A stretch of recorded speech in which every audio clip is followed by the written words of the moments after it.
We start in Afghanistan. The Taliban have taken control of the Afghan capital, Kabul. Arabic TV station Al Arabiya is reporting that the Taliban have taken over Afghanistan's state television and telling citizens not to panic. Reports say they will announce the establishment of the Islamic Emirate of Afghanistan very soon. Marilyn Abbasin reports from Kabul.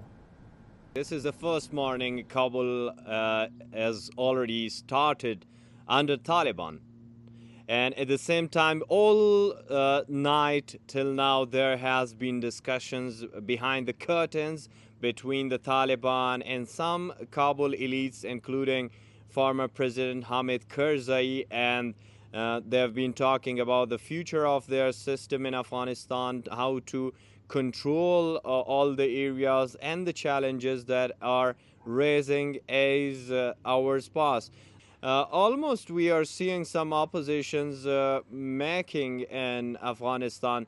The first deputy of the former president Ashraf Ghani have been tweeting that he is in the country, maybe in Panjshir, and he will keep resistance against the Taliban, and he has again come with the words that he is famous for using against the Taliban, and it was reacted by Taliban all the times very poisonous. These are the same level, and the other spot many people still don't believe Taliban.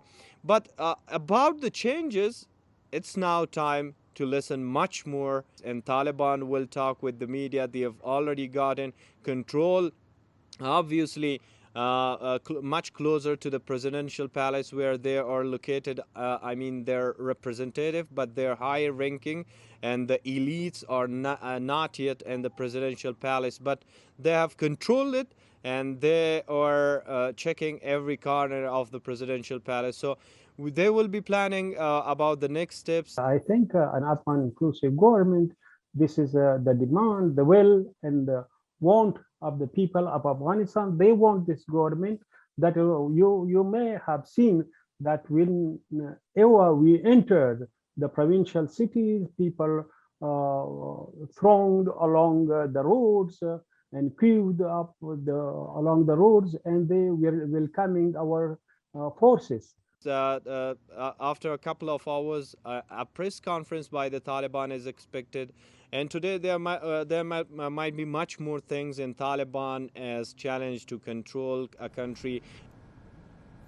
Marilyn Abbasin in Kabul. The UN is worried that Afghanistan is facing a humanitarian crisis. Before the Taliban entered Kabul, tens of thousands of people, including women, children and elders, headed for the capital. Many of them have been camping in a park. Our correspondent Hamid Hadis Pardis visited them before the Taliban takeover. After Taliban forces entered Kabul, many countries are scrambling to evacuate their citizens, but some nations feel there is no need to evacuate. Toby Muse has more from the reaction from Washington. Dozens of people from Afghanistan have come here to the White House to hold this impromptu protest. They carry signs saying things like "Save Afghanistan" and criticizing and rejecting the Taliban. Here, as in the rest of Washington, D.C., there is a sense of shock at the sudden collapse of the Afghanistan government and its military, especially since the U.S. spent 20 years building it up. Still, the White House is standing by its decision. Even a week ago, U.S. intelligence officials said the worst-case scenario was that Kabul would fall in a month's time. It may not even be 1 week. The mood here has been to blame the Afghan army for being unable or unwilling to fight for their own country, a position President Joe Biden made explicit in a statement Saturday. The White House blamed negotiations last year between the former Trump administration and the Taliban for locking them into dates to leave. We inherited a deadline negotiated by the previous administration. That deadline was May 1st. And the idea that we could have maintained the status quo beyond May 1st if the president had decided to stay, I think is a fiction. The U.S. continues to warn that any attack by the Taliban that puts at risk U.S. soldiers or personnel will be swiftly reacted to. But criticism here is growing, with Republican Senator Ben Sasse calling this an unmitigated disaster. Questions are already being aired over how this has been handled, the sheer speed of the collapse, and how did the US not have a plan B for such an outcome. It should be remembered that a majority of the US population wanted to see the military leave Afghanistan. What comes next for the US and Afghanistan? A US envoy earlier this week urged the Taliban not to take power through force, as it would not be recognized by many in the international community. The British Prime Minister urged countries not to recognize the Taliban as the government of Afghanistan unilaterally.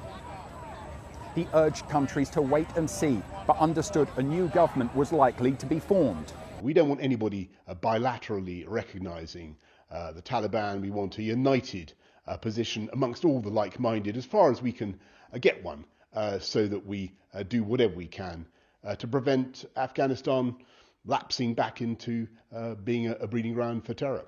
Russia said it is ready to cooperate with the interim government and saw no threat to its embassy, so saw no need to evacuate.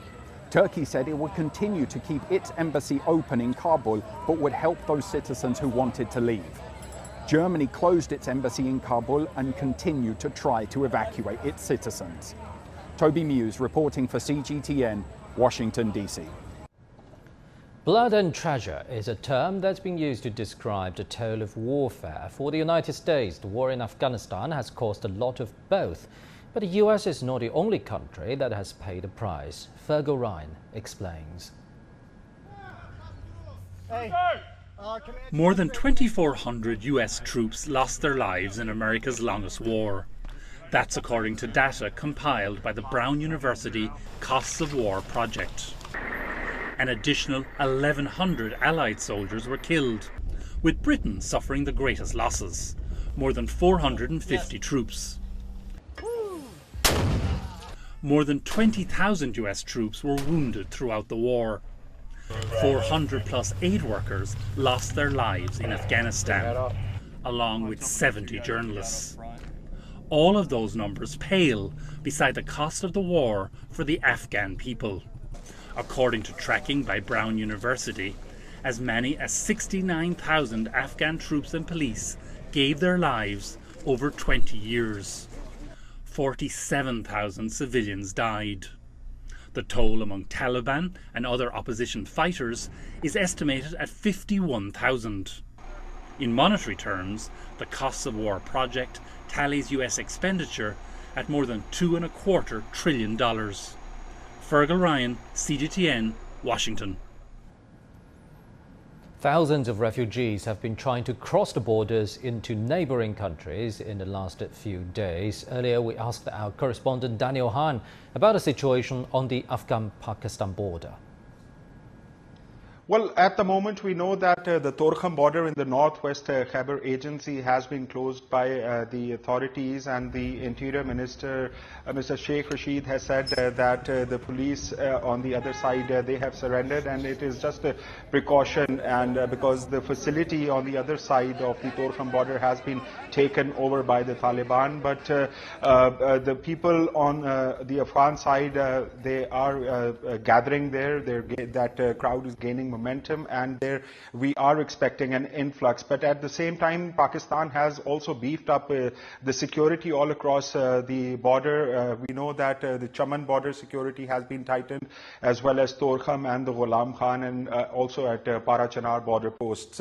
But yes, like you said, Pakistan is expecting a large number of refugees, and for that, the Information Minister, Mr. Fawad Chaudhry, has said that if there is a large number that comes in, they will not be allowed inside Pakistan without being checked, and their ID cards will be checked, which as well as refugee cards will be checked.